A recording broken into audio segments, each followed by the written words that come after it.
Bienvenue dans le pays bigoudin où je suis venu écouter et entendre nos pêcheurs dont la filière est gravement menacée aujourd'hui.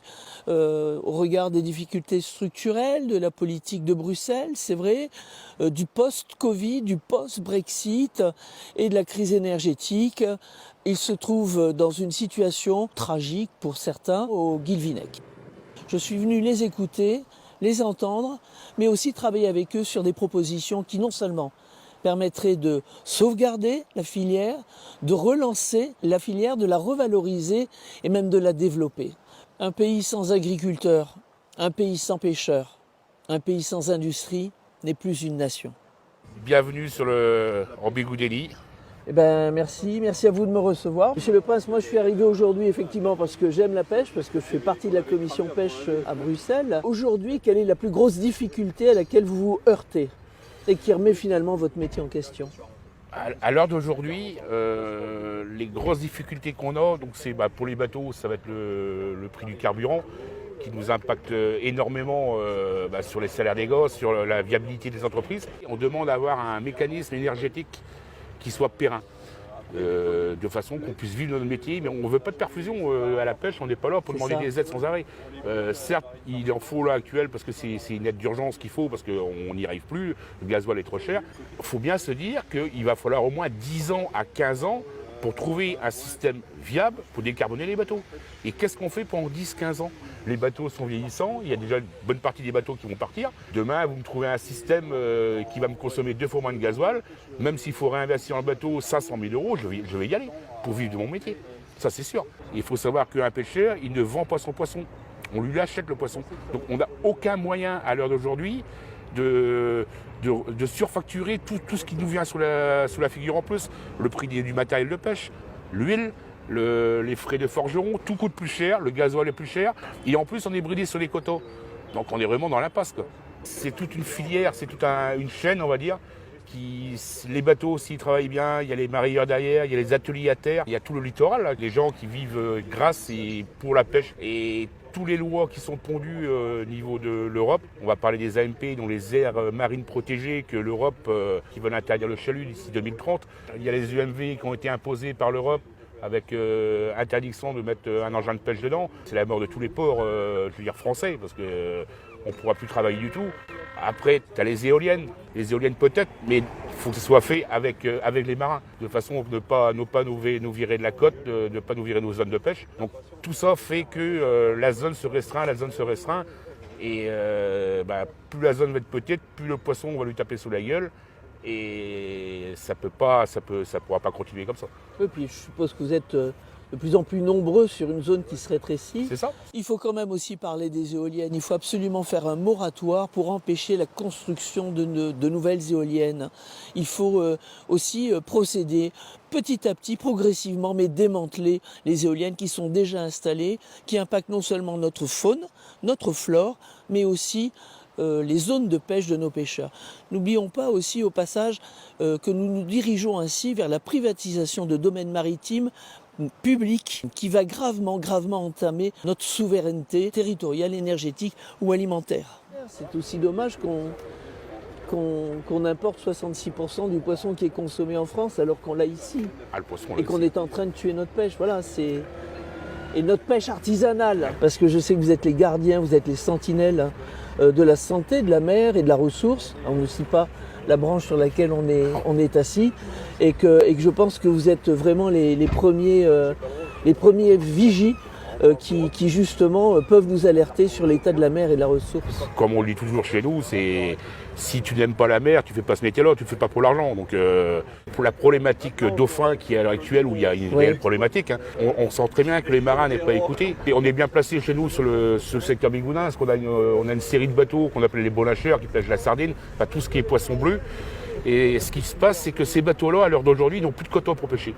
On leur retire tous les quotas, le chinchard, le maquereau, on leur retire tous ces droits de pêche. Et donc, ils sont limités à 1 tonne de sardines, 2 tonnes de sardines par jour. alors qu'avant ils en pêchaient 20, 30, du chincha, ils s'étaient diversifiés. Ces bateaux-là ne peuvent plus réguler le poisson bleu qui est sur la bande côtière, donc les dauphins sont de plus en plus nombreux à venir manger ce poisson bleu. Et donc bleu. en fait ils viennent chercher un poisson. Là, ils viennent où il y a à manger. Voilà, on s'acharne toujours sur la pêche artisanale dès qu'il y a un problème avec les dauphins, mais on ne se préoccupe jamais des dégâts que peuvent faire d'immenses bateaux en catimini. C'est sûr.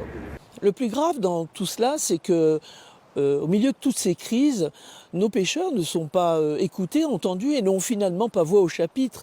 Je pense notamment aux organisations professionnelles qui sont quand même plus souvent représentées et plus largement représentées par des gros armements qui ne concernent pas la pêche artisanale. À ce titre, il serait utile et nécessaire de modifier par exemple le scrutin des organisations professionnelles afin que nos pêcheurs puissent avoir la main sur leur avenir, sur les perspectives et sur leur métier.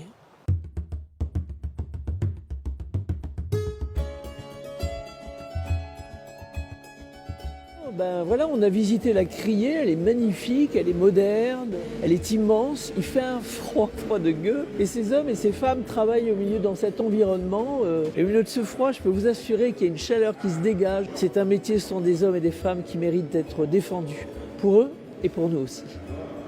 Ouais, bah des plans de casse on en a eu, mais on a eu des plans de relance avec en général. Donc c'est vrai que celui-là il va être meurtrier, hein, clairement, hein, c'est le mot. Hein. Celui-là, il va assassiner la pêche bigoudaine, parce qu'il n'y a pas de plan de relance derrière. Le tourisme, ici, tourne autour de la pêche. Les gens ne viennent pas pour le climat, faut pas croire. Et l'eau, elle est à 19 degrés, c'est pas pour la chaleur de l'eau, ok, elle est jolie, mais elle n'est pas chaude. Mais les gens, ils viennent pour ça. Le jour où on nous enlève ça, c'est toute une économie. Le port d'abord, et tout ça suivra, parce que ce sera le port, le mariage et la restauration. Parce que le tourisme, oui, il a une part importante sur la pêche. Ici, les gens viennent au Guilvinec voir les bateaux qui rentrent. Ils viennent voir, entre guillemets, le premier port de pêche artisanale. Si on ne fait pas un plan de relance pour garder le peu qui reste ou améliorer le peu qui reste, à mon avis, on n'ira pas loin. On voit le port à l'heure d'aujourd'hui et on prend le port. Quand j'avais 5-6 ans, on pouvait presque passer du port du Guilvinec à l'Échegat, rien qu'en passant par les bateaux. On n'avait pas besoin du pont à l'époque. Avant, ils étaient par 4. Aujourd'hui, on aura chacun notre place. On pourra même avoir avec notre nom bientôt sur le quai, tellement il reste peu de bateaux. C'est bien joli de donner de l'argent à ceux qui vont partir, mais ceux qui veulent rester, ils ont le droit à quoi? Que si nous ne nous donnent pas les moyens de rester, on ne restera pas non plus. Le problème, c'est qu'on sort toujours le chèque pour les sorties de flotte, mais on ne sort jamais le chèque pour encourager la relève et pour pérenniser nos métiers.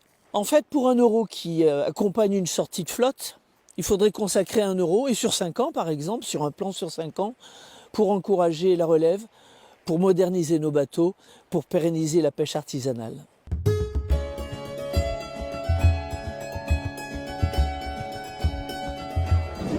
Voilà, on est à Pont-l'Abbé pour la manifestation de soutien à notre pêche bigoudaine avec Clément qui est un jeune pêcheur qui va se lancer à son compte.